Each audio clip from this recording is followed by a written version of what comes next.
La segunda sesión de ponencias se abre ahora con la del profesor Javier López Quintáns. Como siempre, haré una breve presentación de sus méritos pardobazanistas y de su situación académica. Javier López Quintáns ejerce simultáneamente lo que algunos de nosotros hemos ejercido sucesivamente: la docencia en enseñanza secundaria o bachillerato y la docencia universitaria. Él es profesor en uno de los institutos de la LIN y también profesor asociado en la Universidad de Santiago. Su pardobazanismo es tan temprano como que yo le recuerdo como alumno de la carrera, que sin haberse licenciado ya mostró y me habló de su interés por Pardobazán. Tenía decidido que iba a ser pardobazanista, no sé si desde niño, pero por lo menos desde los primeros cursos de la licenciatura. Hizo bajo mi dirección sus trabajos previos del doctorado, un trabajo excelente. Recuerdo en primer lugar, de los primeros que comenzamos a hacer aquí en el archivo, trabajando sobre manuscritos y galeradas corregidas de textos de Pardobazán. Finalmente hizo una tesis que después se publicó en libro, que es El fracaso existencial en los personajes de la narrativa de Pardobazán, un libro de referencia para ese aspecto que es muy importante en la obra de doña Emilia. Posteriormente ha publicado artículos en revistas, en volúmenes, etc. Y con la profesora Dolores Tión y conmigo coordinó una de las más recientes publicaciones sobre doña Emilia, un libro publicado en Francia el año pasado, titulado En el escritorio de Emilia Pardo Bazán, La Tribuna, que es una recopilación de trabajos breves de hispanistas franceses y españoles y pardobazanistas de ambos países sobre específicamente sobre esa novela que en los últimos años recibió especial atención en Francia porque estaba incluida en el programa de oposiciones a profesores de español en liceos. Bien, Javier López Quintáns, con este bagaje pardobazanista que va a continuar en el futuro sin duda, va a exponernos hoy su conferencia. No es que el título sea muy largo y complicado, pero prefiero que él mismo dé el título de su ponencia antes de la misma. Bienvenido, Javier, tienes la palabra. Muy bien, gracias al comité organizador. Es un honor poder estar hoy aquí ante este escaso pero selecto público, ¿no? Mi ponencia se llama Industrialización, Mercantilización y Capitalismo, ¿no?, a la luz de Emilia Pardo Bazán. En esta ocasión pues, me propongo hablar de las imágenes de la modernidad, de la industrialización y del capitalismo, ¿no?, como objeto de producción literaria y de discusión periodística en las letras españolas de entre siglos y específicamente en el caso de Emilia Pardo Bazán. Pues a mi juicio, Pardo Bazán, como una especie de seña de identidad vital e intelectual, no fue ajena a buena parte de los cambios tecnológicos de su época. Es más, se sumerge de forma muy prolífica en un contexto más global del ámbito periodístico y literario, bajo un compromiso ético y estético con la realidad española y en concreto con la difusión de los hallazgos tecnológicos en los medios de comunicación, replicando pues unos contextos complejos de agonía de la herencia colonial y de preocupación por las heridas de la descolonización. Y además pues añade en algún momento, sobre todo los trabajos de entre siglos, el atraso llamativo en comparación con otras naciones europeas en las que pues, la industrialización y los procesos de mecanización propendían al auge de un sistema capitalista, ¿no? Ese referido modelo capitalista se expandía pues, con el beneplácito de algunas élites sociales, culturales y económicas bajo la consolidación de las clases burguesas como dominantes. En esta ocasión lo que quiero recordar es el posicionamiento pardobazaniano en relación con los avances industriales y mercantiles y las proyecciones de ambos hacia las contradicciones del mismo sistema capitalista. Es de interés su posición, por ejemplo, sobre la modernización de las infraestructuras españolas y sus consecuencias sobre el ciudadano, ¿no? Sobre su forma de vida y sobre su adaptación a los cambios de las ciudades, caracterizadas pues, algunas por una herencia productiva tradicionalmente agrícola. Los excursos y el argumentario de la autora pues, ofrecen el latido de un pensamiento regeneracionista con especial significado en los trabajos de entre siglos, en los que conforma un ideario que se entrelaza con derivaciones tan estimulantes como la expansión del pensamiento higienista, ¿no? Sobre el que he trabajado en otra ocasión. Se trata de pues además de una posición reflexiva ante la sociedad, ante sus conflictos y sus problemas, pues una postura en la que la labor intelectual y creadora se abre e interactúa con los problemas de su tiempo, ¿no? Como estaban haciendo y seguirán haciéndolo otras figuras como Maeztu, como Baroja, como Unamuno, León Felipe, Machado o como Ortega y Gasset, ¿no? Por poner algún ejemplo. En este panorama que voy a ofrecer, pues se inclina doña Emilia en muchas ocasiones hacia la postura de un regeneracionismo crítico, ¿no? Fruto de la asunción de un contexto de crisis de valores, pero también de iniciativas transformadoras y, en suma, pues, acotando las extensiones de una tenaz observadora de la realidad, ¿no? Que mantiene con constancia pues, la documentación de contextos, de paisanajes, en sus crónicas periodísticas y en las que afloran pues, las debilidades del sistema liberal español. Y lo hace pues, en lo que yo llamo una perspectiva de observadora de proximidad, ¿no? En lo que combina pues, la recopilación de detalles y datos, emergiendo un posible, aunque no pleno, eco positivista, ¿no? Y un interés indisimulado por la ciencia experimental, ¿no? Con, desde luego, eso sí, pues la subjetividad y el perspectivismo de una mujer ciudadana, una articulista, una generadora de productos de consumo generalista, artículos de opinión, para lo que no deja de ser evidente, insisto, pues que ella misma es partícipe de algunas corrientes de pensamiento, influencias, reflexiones de su momento vital, ¿no? Regeneracionismo, krausismo, y probablemente pues, una herencia no compacta de cierto positivismo kantiano, ¿no? Es la doña Emilia pues, comprometida con su patria, la que, por ejemplo, debemos leer en la ponencia que ofrece a finales del siglo XIX en la Sociedad de Conferencias de París, ¿no? Inspirándome en lo que acabo de exponer, pues extraigo algunas de las observaciones que creo más interesantes sobre lo que ella llama los vástagos del progreso, con todas las contradicciones que los estandartes del avance tecnocrático y la vorágine de la mecanización infraestructural, productiva, provocaban en ella misma, ¿no? En la medida en que se implicaba pues en un contexto más amplio de afección con otros intelectuales coetáneos. El progreso, podemos decir que significa en esos estertores ochocentistas y en ese cambio de siglo, el desfile de máquinas, de artilugios extraños en la cosmovisión al uso, y frente pues, a esa confianza positivista en la modernización técnica y el progreso material, pues no pocos intelectuales apreciaron pues, las grietas de unas dinámicas no exentas de contradicciones, ¿no? De peligros, anotados por figuras de tanto relieve como Valera o como Campoamor, ¿no? En esta tradición pues, cabe reseñar que la polémica estuvo al orden del día y las contradicciones ante un mundo en cambio constante pues no faltaron, con manifestaciones llamativas en las que se buscaba, y bueno, pienso en el caso de Valera, cierta conciliación entre sus creencias personales y los hallazgos de las ciencias en general y de las experimentales en particular, ¿no? El debate sobre la mecanización y sobre los procesos industrializadores pues provoca la existencia de defensores más o menos explícitos frente a un sector más tradicionalista, ¿no? Que mostraba reparos asociados a la misma impersonalización de la sociedad y, por extensión, pues de la creación literaria y del arte, ¿no?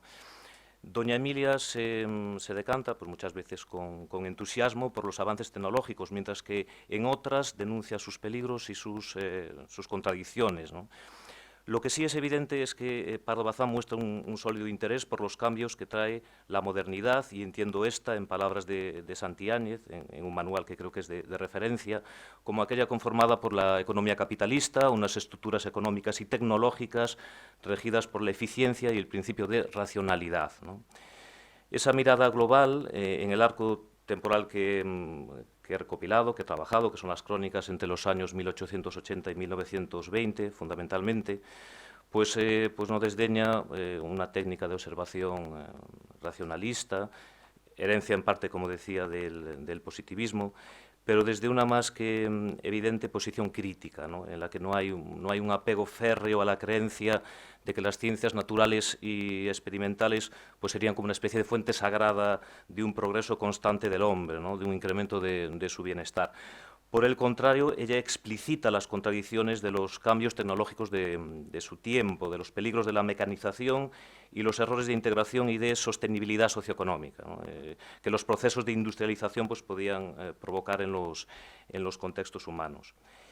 Veo en este momento pues, quizás más necesario recordar que las revistas culturales del periodo que he abarcado pues, manifiestan algún sincretismo de ideas y estilos, de posiciones curiosas, variopintas ante la realidad y ante la ciencia, ¿no? A veces con un afán objetivizador, a veces pues, basados en observaciones impresionistas, basadas en la intuición. Son imágenes de modernidad, son imágenes de progreso, son imágenes de la ciencia, aliada pues, con la producción literaria, divulgativa y la ampliamente periodística en ese arco temporal entre el año 1880 y el año 1920, ¿no? Un clima vital y cultural que corre paralelo también pues, a cierta crisis de conciencia burguesa, ¿no? Que tiene que ver con la recesión económica desde el año 1886 y que bueno, tendría quizás ese colofón, ese momento de quiebra con el estallido de la Primera Guerra Mundial, ¿no? Todo ello en un marco, el del siglo XIX, en su segunda mitad sobre todo, de academicismo, de cierto triunfo de la experimentación, de la especialización mecanizada, de la profesionalización, de lo que dio cuenta la prensa generalista y numerosas revistas ilustradas, ¿no? con la aportación de publicaciones de carácter divulgador y también algo que a mí me resulta muy interesante, pues por parte de iniciativas de individuos en entornos mucho menos académicos, como algunas sociedades, ¿no? Sociedades de amigos, aficionados a la ciencia. Y aquí en concreto quiero recordar una figura muy sugestiva, como es la de Salvador Rauric, promotor de la Sociedad Astronómica de Barcelona, ¿no?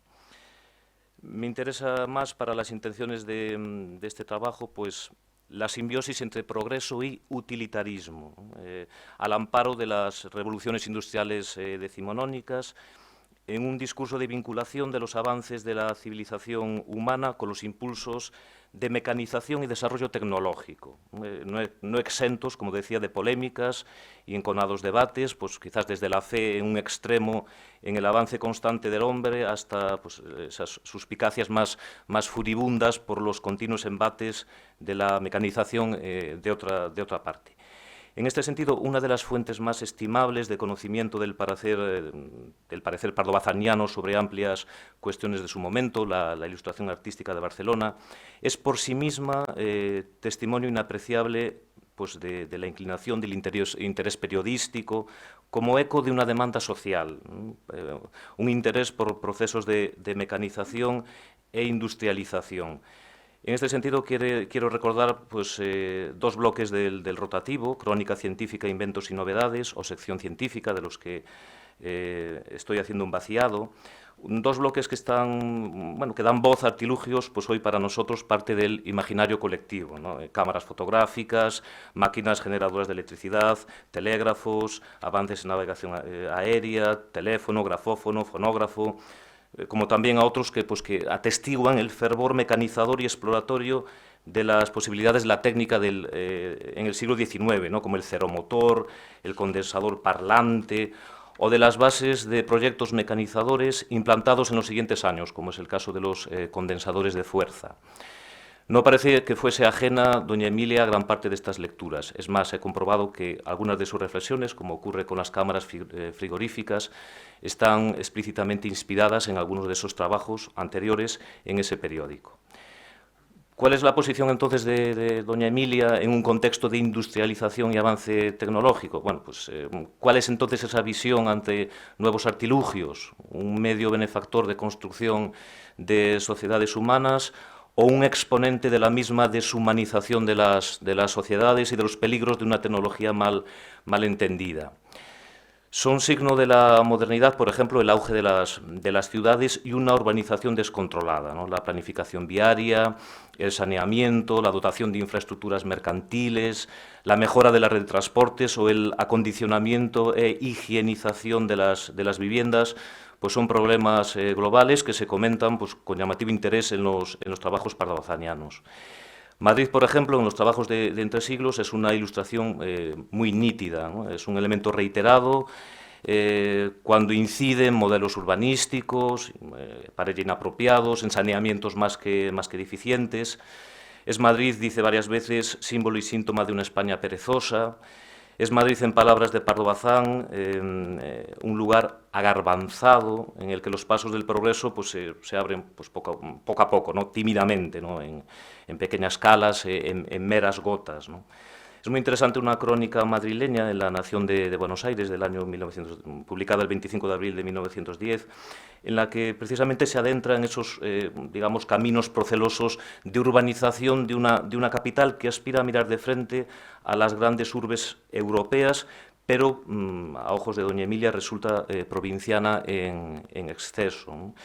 Ella considera que Madrid requiere planificación urbanística, saneamiento, remodelación de infraestructuras, ¿no? En estos cambios de la urbe, de su planificación viaria, pues un ejemplo singular es el que ofrecen las obras de la Gran Vía, que ella comenta, que se iniciaron precisamente en ese mismo mes de abril en el que doña Emilia ve publicada su crónica en el diario bonaerense. Ahí estamos otra vez con la cronista de la inmediatez, ¿no? Hablamos de unas obras que se inician más de 10 años después de la presentación del conocido como proyecto de reforma de prolongación de la calle de Preciados y enlace de la Plaza del Callao con la calle de Alcalá. Es un proyecto, podemos decir casi que como un esfuerzo heroico de reforma y modernización de una ciudad, pero supone además la construcción de la Gran Vía, pues una reformulación del Madrid clásico. Esto es muy interesante a efectos en cuanto a estudios urbanísticos, ¿no? En cuanto a la destrucción de infraestructuras obsoletas, en lo que bueno, entra pues inmisericordiamente también parte de su legado patrimonial, ¿no? Como esos palacios y caserones que cita doña Emilia, pues una especie de ajuste de cuentas con el pasado para abrirse a una nueva, a una nueva visión de la modernidad. En efecto, por lo que ha documentado, a partir de lo que dice doña Emilia, ampliándolo, pues la Gran Vía madrileña conoce un proceso de reformulación profundo, la desaparición de un entramado de calles en el que convivían pues, puestos provincianos de lecherías, vaquerías, verdulerías, pero también lupanares, y que al final pues, supuso el derribo de 358 fincas o la construcción de 83 nuevos inmuebles, ¿no? Entre los argumentos que proporciona doña Emilia se encuentran los ajustados al uso, a la visión del progreso de la época, ¿no? Por ejemplo, la necesidad de lograr una mayor fluidez en la circulación del centro madrileño y de articulación del paso pues, de ciudadanos para la prevención de flujos circulatorios propensos a la congestión viaria. En todo caso, es muy sugestiva la crónica de abril de 1910 en La Nación de Buenos Aires, por cuanto que supone una aproximación de mano de doña Emilia a la trama urbana madrileña del principios del siglo XX. Así se resalta el proceso de construcción de la Gran Vía, pero también se describe el estado del centro de Madrid, dos calles de cierta amplitud, a saber, la de Alcalá y la de San Bernardo, frente a la estrechez de otros tramos viarios como el del Carmen, el de Tudescos, el de Fuencarral o el de Hortaleza, ¿no? Son tramas viarias de una urbe todavía de espaldas a la industrialización plena y a la consolidación de infraestructuras de transportes, con calles, por ejemplo, en las que pues, el tranvía en circulación pues, impide el paso de cualquier otro vehículo, ¿no? Y en que en todo caso pues, predominan carruajes y bestias de tiro, mulas, asnos. Es el Madrid en el año 1910, y volvemos a ese aire agarbanzado que citaba antes, es el Madrid que huele, según doña Emilia, a hortalizas averiadas, ¿no? El adelanto de una nación, pues con el caso singular de Madrid de nuevo, pues también tiene que ver con las medidas de higiene pública, ¿no? Es un campo muy sugestivo conocer la posición de doña Emilia al respecto, ¿no? en relación con las teorías higienistas del momento, ¿no? Lo relacionado con la salubridad en el hogar, con la mejora de las condiciones en el ámbito laboral. Esa higiene pues, va igualmente de la mano de los avances de la ciencia, lo que no desdeña a la par pues, ciertas imposiciones de las modas. Tiene varios trabajos relacionados con los cambios en la alimentación, ¿no? También es un campo muy interesante de estudio. Es, como digo, una cuestión que trata en muchísimas crónicas, ¿no? En ese arco temporal que ofrezco y de lo que espero dar cuenta en las oportunas actas, ¿no? Esa metrópoli, pues, como decía, experimenta un notable cambio demográfico que se puede definir en lo que se conoce como modernización poblacional, ¿no? Lo que supone pues, una activación del sector económico, la diversificación en la movilidad geográfica o las mejoras en alimentación e higiene. Y en tal sentido pues, se deslinda un papel prioritario de centro burocrático del Estado, que cambia hacia iniciativas propias de motor económico del país. En una crónica de 1904, a raíz precisamente de ciertos avances de la industria de la cosmética, dice que el progreso se nos está colando en casa, ¿no? Sin embargo, es una confianza, hay que decir, matizada en tal progreso, ese progreso de la mano de la ciencia, ¿no? Que se viene configurando al señalar, y cito, que no hay cosa como la ciencia para sacarle a uno de angustiosas dudas, ¿no? No es una opinión accidental cuando 6 años más tarde la reitera. Los adelantos técnicos, una vez conocidos, afirma, gustados, ya no se puede prescindir de ellos. Así lo afirma el 3 de octubre, un texto publicado el 3 de octubre de 1910. En la línea de lo que acabo de decir, una de las vías de transformación de España es la que se ofrece en el desarrollo económico, ejemplificado no pocas veces en la industria, ¿no? Pardo Bazán documenta ese avance industrial y ofrece ejemplos de lo que debe ser o lo que a su juicio, como cronista, es el camino equivocado, ¿no? En los procesos de industrialización observa ciudades tan bulliciosas y prósperas como la de Vigo en 1912. Es igualmente el caso de Albacete, con empresas de chocolatería, con producción de pastas, mosaicos o carburos en 1916. Y en ese texto también alude al avance de empresas hidroeléctricas en localidades como Madrid, Valencia o Alcoy. En nuestro país, añado, Cataluña o las Tierras Vascas pues son un ejemplo en sus líneas de progreso industrial. Pensemos, por ejemplo, también que se puede leer en sus crónicas sobre las exposiciones universales, cómo lamenta que algunas industrias nacionales hayan sido terriblemente descuidadas, entre ellas la manufacturera. ¿Es una apreciación puntual? Pues parece que no, porque con esa visión surgen otros muchos textos, ¿no?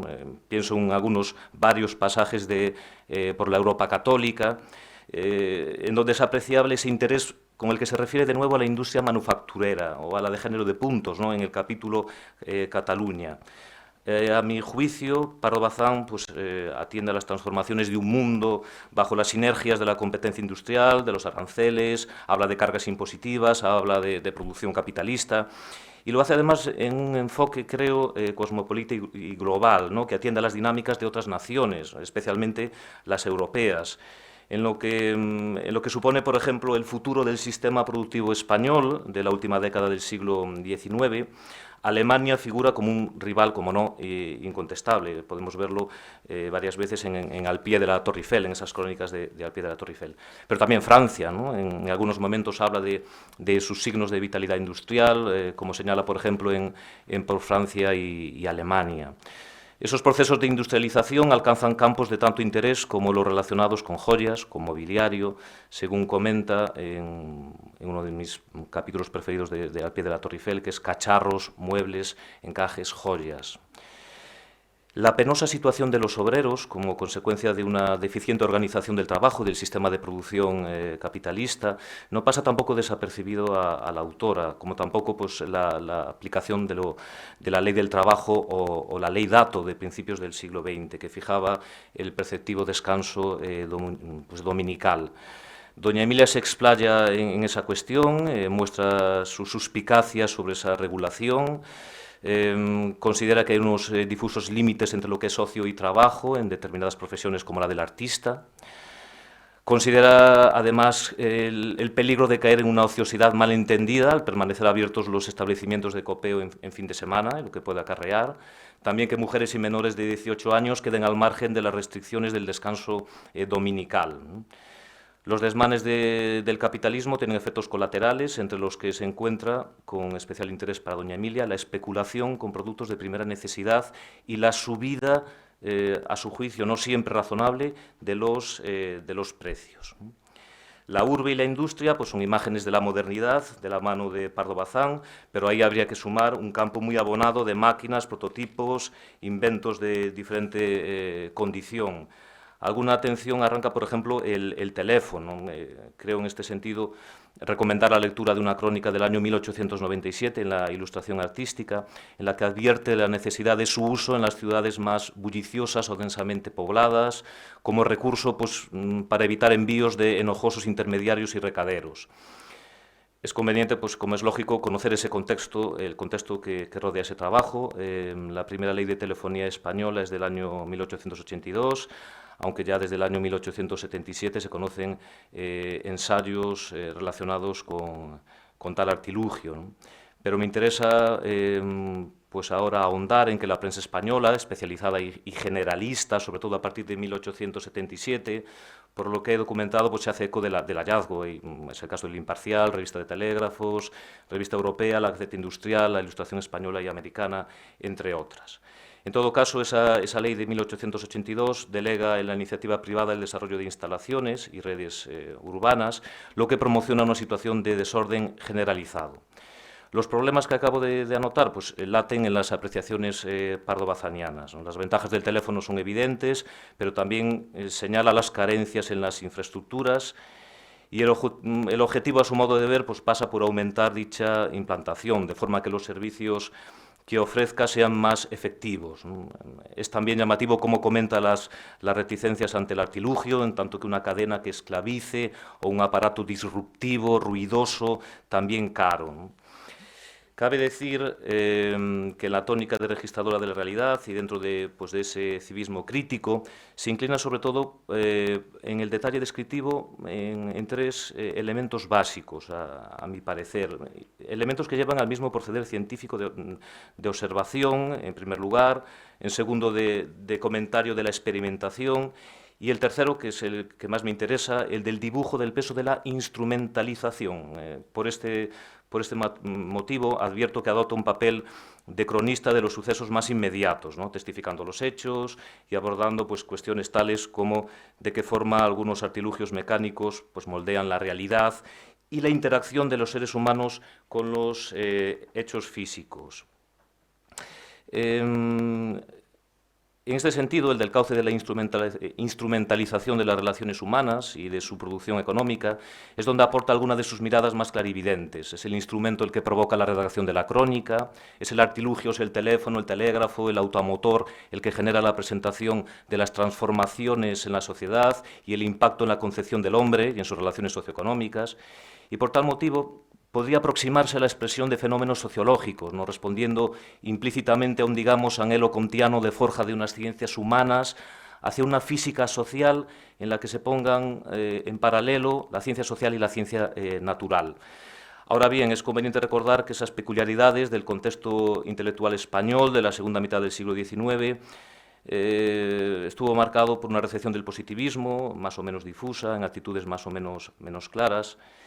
Y en todo caso, en doña Emilia, el progreso científico no es el progreso sostenido y constante de la humanidad, no está exento de contradicciones. Y precisamente por ello afirma, y creo que es un momento de inflexión en la década de 1910, la importancia de la vertiente humanista de formación del individuo frente a un contexto de pragmatismo utilitarista en el que la técnica se puede confundir fácil e inapropiadamente con el progreso como valor absoluto. La educación y, en concreto, la formación artística deben ocupar un lugar señalado. Y en ese sentido quiero recordar ya brevemente sus palabras en la 11ª Conferencia de Cultura Pedagógica del año 1913, con las que propugna por una enseñanza inclinada hacia la formación artística de la población y que interpreto implicadamente como un freno al utilitarismo de una sociedad llevada al extremo.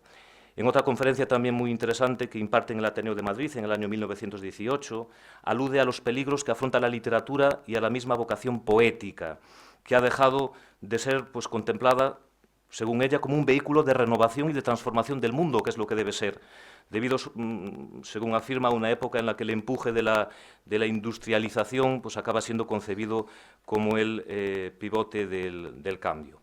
Bueno, dejo para las actas entonces algunas incursiones sobre esas máquinas, esos artilugios y concluyo, ¿no? Por lo tanto, Emilia Pardazán pues, construye una visión ética y estética ante la industrialización y ante la mecanización, y además ve sus efectos en la forja de los cimientos de ese sistema capitalista. La visión ética pardobazaniana, desde un civismo crítico, explora en la construcción de las sociedades coetáneas, con el desarrollo de sus infraestructuras y con la absorción de nuevas masas humanas poblacionales en las ciudades de industrialización incipiente. Madrid es un ejemplo emblemático, como decía, de esa urbe todavía en camino de abrirse a una plena industrialización. Decía que doña Emilia muestra también una actitud estética en cuanto a la construcción de la labor, la posición del intelectual, de su estilo, la forma en que la propia literatura debe mirar al progreso, la posición del artista y del creador. Y en todo caso hay una vertiente muy interesante que es la del creador, que debe ir de la mano de la observación de la realidad, de la constatación de sus peculiaridades, de sus problemas, de la búsqueda de soluciones, etc. El culto a la máquina no puede descuidar, de otra parte, la esencia humanista del individuo. Debe ser la máquina un medio, no un fin en sí misma. Y confluyen, y cierro, en este procedimiento pues, varias dimensiones. Yo creo que varias dimensiones de la misma persona, porque al fin y al cabo, como sabemos, doña Emilia es poliédrica, ¿no? Es, por un lado, la cronista, que yo creo que está sujeta al interés del público, a la línea editorial del medio, y un caso para mí muy llamativo es la ilustración artística, que, como sabemos, una de sus líneas editoriales es la divulgación científica. Ella se hace eco de ello, participa y, por lo tanto, responde a las posibles necesidades y gustos de los lectores.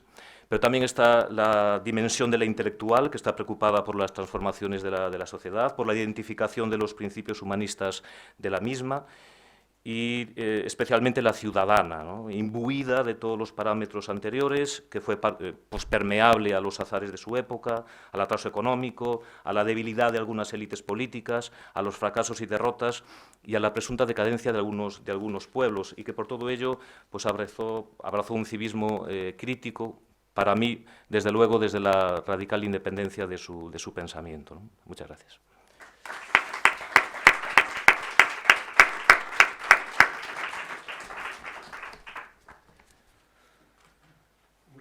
Muchas gracias, Javier. Abrimos un breve turno de debate, porque llevamos un leve retraso, pero en fin, si hay alguna pregunta que alguien quiera plantear, por favor.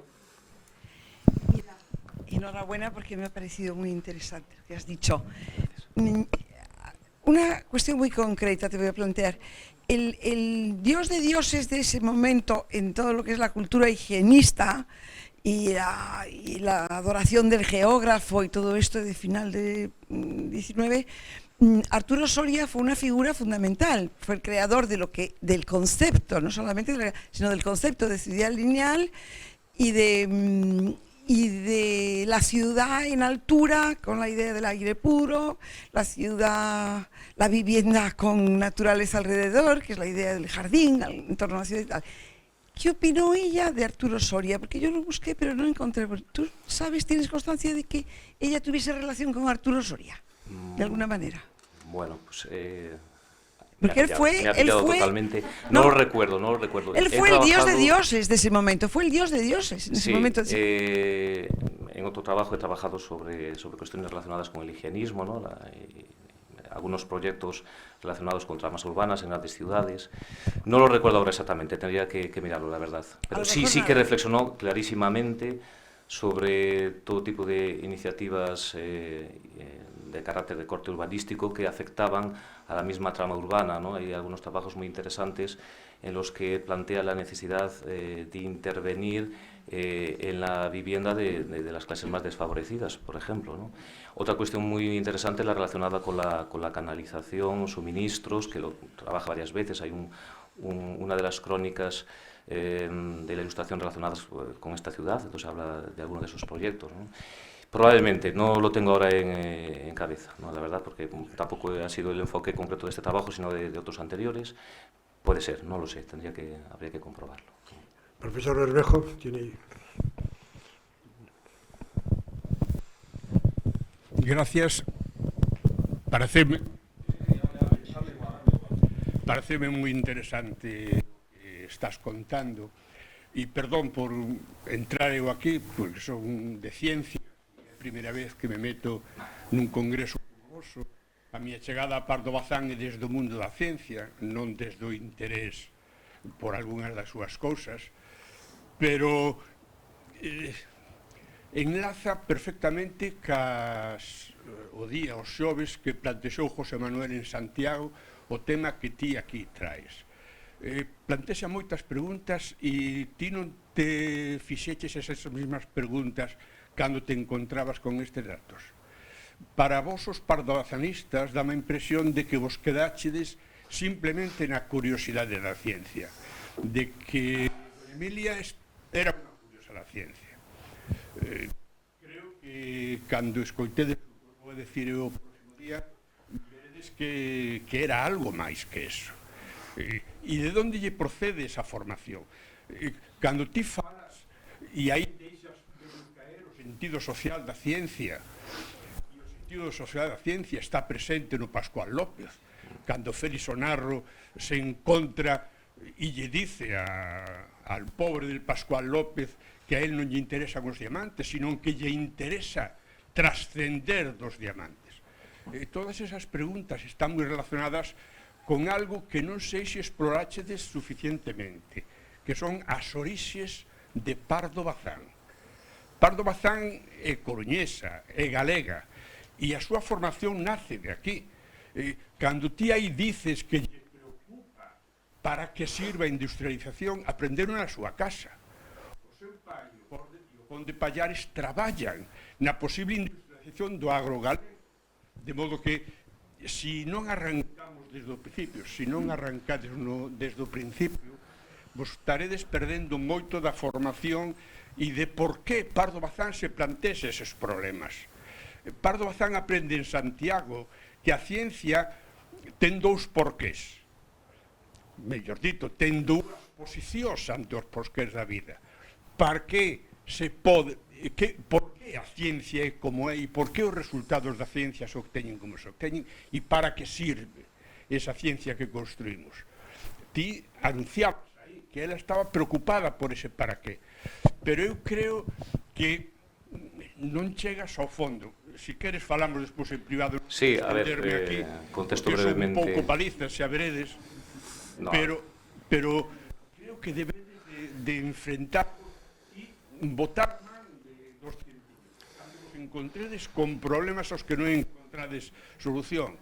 Cando eu leí o artigo de José Manuel sobre na introducción que fai do Pascual López, lle decía que a vida tras moito máis. Ali hai moita máis ciencia da que a simple vista queredes encontrar. E de un modo particular, eu creo que hai que trascender e chegar a conclusión que eu plantexarei de que doña Emilia non era só unha curiosa da ciencia, tiña unha determinada formación científica. Desto falarei o próximo día. Contesto brevemente, sí, gracias. Que estamos ya casi fuera de tiempo. Sí, efectivamente, de hecho, sí ya existen algunos trabajos en esa línea, entre otros la edición de Pascual López. Es algo que se ha explorado, algunas de sus relaciones y contactos intelectuales, ¿no? Que en su momento también determinan esa inclinación por el ámbito científico. Se ha trabajado en algunos textos, incluso cuentos, no solamente en la novela.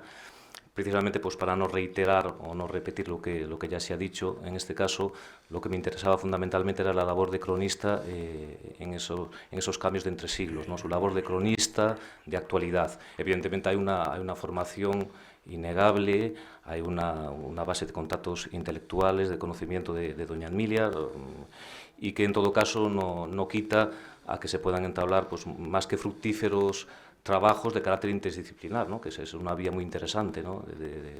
de abonar desde la perspectiva de un filólogo y pues, de cualquier otra de las ramas especialistas en las ciencias naturales, experimentales, pues cómo es el bagaje de doña Emilia y cómo lo aplica. En este caso, como digo, son elementos que en parte ya han sido trabajados y bueno, aquí no era el objetivo fundamental. Era abrir quizás una nueva vía, ¿no? La de cronista, de observadora, cronista de actualidad, ¿no? Disculpad que como vamos un poco retrasados no vamos a prolongar. Sé que hay más preguntas, pero vamos a continuar porque si no se nos hace tarde.